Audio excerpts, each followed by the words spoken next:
బంగ్లాదేశ్లో 2024 ఆగస్టు 5న ఎప్పుడైతే షేక్ హసీనా రాజీనామా చేశారో కేవలం 16 రోజుల్లో మైనారిటీలపై 2010 దాడులు జరిగాయి. 152 దేవాలయాలు దెబ్బతిన్నాయి. 2025లో కూడా 11 మంది హత్యకు గురయ్యారు. 3 మహిళలకు అత్యాచారాలు జరిగాయి. 25 దేవాలయాలు దెబ్బతిన్నాయి. బంగ్లాదేశ్ జనాభా 2022 నాటికి 17.6 కోట్లు. అందులో హిందూ జనాభా 1.31 కోట్లు. ప్రధానంగా అవామీ లీగ్ ఇంకా బీఎన్పీ ఈ రెండు రాజకీయ పార్టీల మధ్య ఉద్రిక్తల కారణంగానే హిందూ సమాజంపై దాడి జరుగుతుంది. బంగ్లాదేశ్లోని రిపోన్ సాహా ఒక పెట్రోల్ పంప్లో పనిచేస్తుండగా ఒక వాహనం నుంచి దాడికి గురయ్యాడు. ఇంకో హిందూ చంద్రదాస్ దారుణంగా హత్య చేయబడ్డాడు.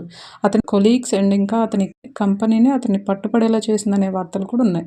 అతను దైవదూషణ చేశాడనే పేరుతో కొట్టి చంపడం జరిగింది. ఈ న్యూస్ అయితే మనందరం వినుంటాం కదా. దాడులకు రకరకాల కారణాలు ఉన్నాయి. మతపరమైన వివక్ష ఫస్ట్, హిందూ మైనారిటీలుగా ఉన్నందున వారిపై దాడులు చేస్తున్నారు. ఇంకోటి పొలిటికల్ రీజన్స్. అవామీ లీగ్ పడిపోయిన తర్వాత ఈ దాడులు ఇంకా ఎక్కువైపోయినాయి. అలాగే భూ వివాదాలు, అక్కడ ఉండే హిందూ భూములను స్వాధీనం చేసుకోవడానికి కూడా దాడులు జరుగుతున్నాయి.